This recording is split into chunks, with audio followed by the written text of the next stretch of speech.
행복은 지금 그 자리에 머무르는 것이다. 고 항상 말하고 있는 행복스테이 유필입니다.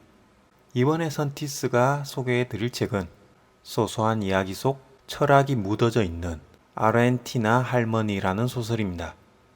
모두 이 영상을 끝까지 보고 나서 과연 사랑하는 사람이 안 보인다고 슬퍼할 것인가, 헤어졌다고 세상을 떴다고 슬퍼할 이유가 있는 것인가에 대해 아주 깊게 고심해 보시길 바라면서 자기 성찰의 시간을 가졌음 하는 바람입니다. 이 책의 주인공 아르헨티나 할머니 역할을 맡으며 느꼈던 것은 책 중간중간 짧지만 굵은 메시지에 감동하며 2시간 정도 울다 다시 정신 차려 다시 줄거리를 감상하게 하는 소소하지만 모든 진리를 압축해 놓은 듯한 대사들이 나의 두 눈을 붓게 만들었습니다. 너무 울다 보니 짜장면 불듯 눈이 부르터져 앞을 제대로 못 본 것 같았습니다. 그럼 선티스의 행복한 이야기 속으로 들어가 보겠습니다. 아르헨티나 할머니. 일본의 소설가 요시모토 바나나의 소설 아르헨티나 할머니는 총 80페이지 정도 남짓의 양장소설로 2007년에 미님사에서 출판되었습니다. 나라 요시모토의 사파도 여러 페이지 들어있어서 글이 담긴 페이지만 본다면 70페이지가 되지 않습니다. 짧은 소설이지만 18살 소녀의 시선으로 담은 일상과 삶이 잘 담겨져 있습니다. 석공이었던 미스코의 아빠는 어느 날 돌이라는 것을 내내 다루다 보니까 만다라라는 것을 이해하게 된 것 같아 라고 하면서 돌은 자연이야. 그래서 와닿는 게 있었어. 우주는 평면이 아니고 시간도 없단다. 무수한 층으로 이루어져 있고 그 겹겹의 층 안에는 시간과 온갖 것이 다 들어있지. 모든 것이 다 이어져 있어. 마치 요술상자처럼 말이야. 이건 어떤 이치로도 설명할 수가 없고 그림으로도 그릴 수가 없어. 어떤 부분이든 모든 부분과 통하게 되어 있고 깊숙한 공간이 한없이 하염없이 겹쳐 있는 거야. 그리고 그걸 어떻게든 나타내 보려고 한 것이 만다라가 아닐까? 하고 말했습니다. 미스코가 18살 때 엄마는 하늘나라로 떠났습니다. 엄마의 죽음 이후 미스코의 아빠는 시리에 차서 중학교 때부터 배워서 해왔던 일인 석공일마저 그만두었습니다.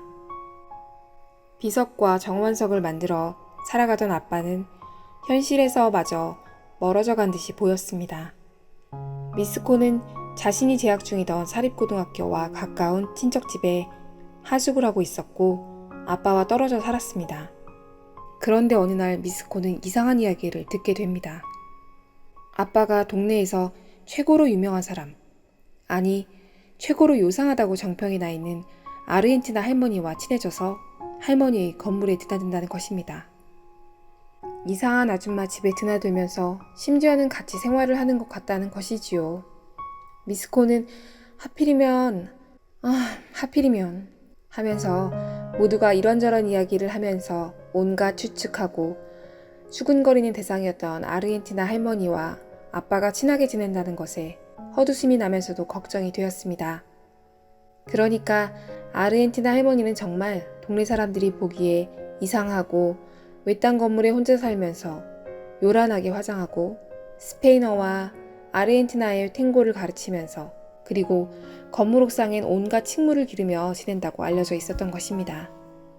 이런저런 소문만 많았던 그녀와 아빠가 무척 친하게 된 것이지요. 집안에서 고양이를 몇 마리쯤 기르면서 집 밖에는 아예 외출도 하지 않고 머나먼 땅인 아르헨티나에서나 출법한 탱고를 가르치고 그렇게 지내는 아줌마와 어울려 지내서 불만이었습니다. 아빠가 궁금하고 어쩐지 조금은 걱정되었던 어느 날 미스코는 아르헨티나 할머니의 건물로 찾아갑니다. 낡고 요상한 분위기를 풍기는 작은 건물로요. 아르헨티나 할머니를 처음 보았던 날 그녀의 엄청난 매부리 코와 짙은 아이라인 그리고 새빨간 립스틱에 흠칫 놀랍니다. 하지만 그녀가 어머나, 너 디스코 아니니? 미안해. 요즘 디스코텍을 너무 많이 다녀가지고 헷갈렸단다. 미스코 아니니? 엄마가 돌아가셔서 힘들었지.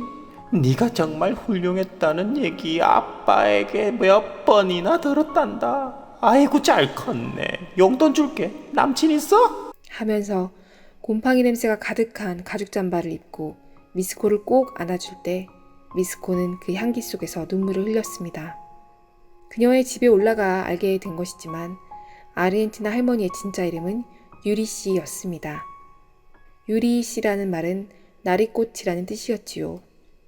그녀가 사는 낡은 건물은 울창한 숲을 이룬 옥상 정원과 고양이 오줌 냄새가 섞인 겨울 공기가 맴도는 그런 공간이었습니다.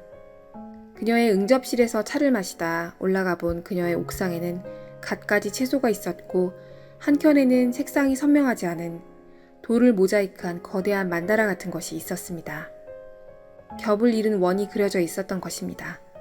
함께 옥상에 올라갔던 아빠는 이 원이 우리가 사는 그냥 보통 세계고 이 바깥쪽으로 갈수록 색이 옅어진단다. 색은 옅어지는데 밀도는 높아지고 투명한데 강해지지. 여기는 식물의 세계고 여기는 지구를 지키는 투명한 사람들의 세계야. 아빠는 이렇게 설명하고는 엄마를 위한 비석도 만들고 있단다 라고 말했습니다. 그리고는 돌고래 모양을 한 하얀 비석을 보여주었습니다. 미스코는 눈물이 나왔습니다. 엄마가 좋아하던 돌고래였던 것입니다. 미스코의 아빠는 엄마가 아팠을 때 매일 병원에 드나들었지만 하필 엄마의 임종은 늦잠 때문에 지키지 못했습니다. 미스코는 사실 아빠가 무서워서 도망친 것이라고 생각했지만 아르헨티나 할머니의 정원에서 엄마를 위한 비석, 그것도 돌고래 비석을 발견하게 된 것이지요. 얼마 지나지 않아서 엄마의 묘소를 찾았고 돌고래 비석을 새로 설치하려고 비석을 씻는데 엄숙한 기분이 전혀 들지 않고 마치 돌고래를 씻어주는 기분이 들어서 미스코는 미소를 지었습니다. 돌고래는 웃고 기뻐하고 있었습니다. 동글동글한 돌고래였어요. 미스코는 아빠가 엄마의 임종을 지키지 못했던 순간을 완전히 용서했습니다. 아르헨티나 할머니 소설에서 균형 있는 만다라를 펼치듯이 사건들은 점점이 펼쳐집니다. 있었던 것이 사라져 없어지지도 않고 있을 것도 갑자기 오는 것은 아닌 것 같습니다. 미스코의 아빠가 말했던 것처럼 우주는 평면이 아니고 시간도 없으며 그리고 무수한 층으로 이루어져서 겹겹의 층 안에 시간과 온갖 것이 다 들어있으며 모든 것이 전부 다 이어져 있는지도 모르겠습니다. 유리 씨는 50살이 되었고 아빠의 아들을 낳았습니다. 미스코의 동생이었습니다. 모두는 동생을 몹시 귀여워했지만 유리 씨, 그러니까 아르헨티나 할머니는 아이를 낳은 후 건강이 나빠져서 6년 후에 심장 발작으로 갑자기 세상을 떠났습니다. 그 무렵에 유리 씨는 어두운 집 속으로 칙칙한 바탕색 속으로 녹아들어가는 듯 했습니다. 새로운 생명, 그러니까 유리 씨의 아기만이 유독 색깔을 띠고 도드라졌습니다. 어쩌면 배경에 점차 녹아들듯이 죽어가는 삶이 옳을 수도 있겠다는 생각이 들었습니다. 아빠는 유리 씨의 집이, 그러니까 그 낡은 건물이 곧 유리 씨의 비석이라면서 그 집을 떠나지 못했습니다. 아이를 키우며 점점 윤곽이 흐려지고 아빠는 배경에 녹아들고 있었던 것 같습니다. 아주 자연스럽게요. 디스코, 사람이 왜 유적을 만드는지 알아? 아니, 저 미스코예요. 미스코리 할 때 미스코. 아직도 디스코텍 다니세요? 아, 미안해, 미스코. 유리 씨는 아빠가 없던 어느 날 미스코에게 물었습니다. 모르겠어요. 자신의 기록을 남기고 싶어서일까요? 좋아하는 사람이 영원히 죽지 않고 영원히 오늘이 계속되었으면 좋겠다고 그렇게 생각해서일 거야. 묘지들 있지. 묘지들처럼 유적을 남겨놓는 거지. 그건 인간이 영원토록 지니는 허망한 바람인 거야. 없는 사람 떠올려서 제사도 지내고 성묘도 가고 멀쩡한 풀 다 뜯어놓는 것 자체가 허망한 바람 때문에 만들어 놓았던 관습이지.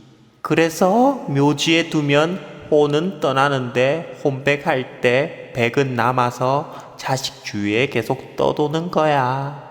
그건 하나의 허상일 뿐이니 이런 관습은 버려야 돼. 나도 첫 번째 남편 사별하고 나서 잘 가. 다음 생에 또 보면 죽어. 나 또 꼬시면 죽일 거야. 하면서 보낸 적이 있었어. 그러니 위에서 보면 목걸이처럼 반짝반짝 빛나는 신마저 부러워 매혹당하는 아름다운 빛의 알갱이지. 그거 있잖아. 너도 남친한테 1캐럿 다이아몬드 선물 받으면 뻑가잖니? 그냥 돌일 뿐인데 아름다움으로 포장한 것이란다. 디스코. 아, 할머니, 디스코텍 좀 그만 가세요. 아, 미안. 다음부터 콜라텍 할게. 미안해. 라고 유리 씨는 말했습니다. 나무는 햇빛을 바라보며 뿜어내던 잎사귀를 밤이 되면 주춤하면서도 빛을 향했던 관성의 힘 때문에 한밤중에도 빼꼼히 자그맣게 잎사귀를 내어놓고 작은 개미도 하루 종일 실보다 얇은 발로 세멘트를 꼭꼭 누르며 걷습니다. 우리는 자연 속에 그저 살아가고 욕망에 휘감겨서도 행복에 도취되어서도 그저 또 살아갑니다. 온갖 기억을 다 묻어두고 하나씩 꺼내어 보는 곳이며 시간이 지나가도 좀처럼 무엇이든 사라지지 않는 곳. 유리씨, 아르헨티나 할머니의 낡은 건물 같습니다. 모든 것이 담겨있는 곳이지요. 우리가 하루하루 순간순간 품는 욕망이나 순수하게 마음에 차오르는 행복, 그리고 슬픔, 두려움, 사랑과 같은 모든 것들은 신마저도 부러워할 만한 빛의 알갱이 라고 소설이 말해주고 있는 것 같습니다. 감사합니다.